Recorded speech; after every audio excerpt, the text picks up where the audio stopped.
Today we're going to talk to you about how to prepare a reference for court.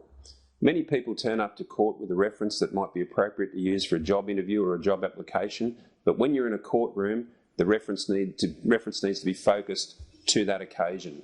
The first thing that needs to happen is that the reference needs to be addressed to the magistrate or the judge. You don't need to know their name or their gender. You just put the presiding magistrate or the presiding judge at the appropriate court. It might be Fairfield Local Court, Parramatta Local Court, Campbelltown District Court or the Sydney District Court, just so long as the appropriate court is identified. Once you've got that on the piece of paper, the next thing to happen is you need to introduce the referee. So the person reading the reference knows a little bit about you, what your name is, what you do for a living, who you are, and how long you've known the person for whom you're providing the reference.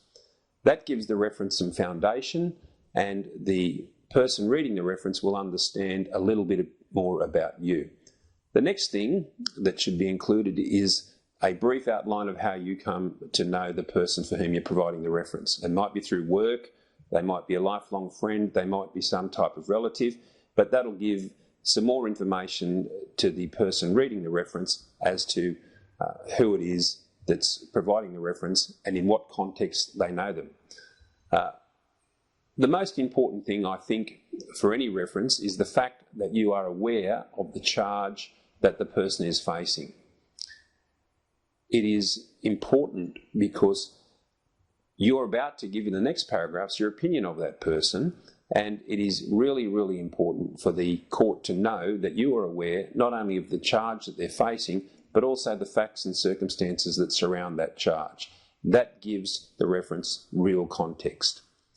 Once you've covered those introductory points, then you can get on to telling the court about your opinion of the person.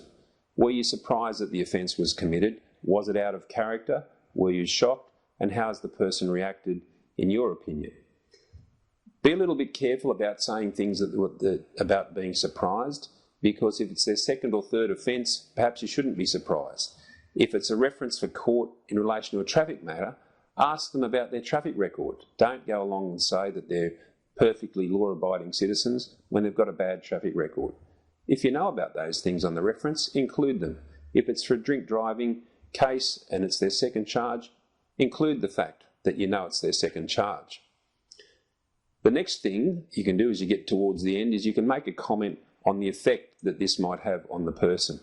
If you're their employer, you might say something along the lines of, if they lose their licence, they'll lose their job. If you're someone who is close to the person, you might say that they've become withdrawn or upset. They may have expressed contrition to you or said that they're very sorry. They might express how foolish they think they are for doing this sort of thing. Finally, you should make sure the reference is signed and dated. It's amazing how many people turn up to court with references that are not signed and are not dated. Ideally, you would have 3 or 4 references for court, but don't allow one referee to copy the reference prepared by another referee. They use the same type of wording, make the same spelling mistakes, and two references in that form are completely useless. So if you want to take a reference to court, they're my 4 or 5 quick tips about how it should be properly prepared.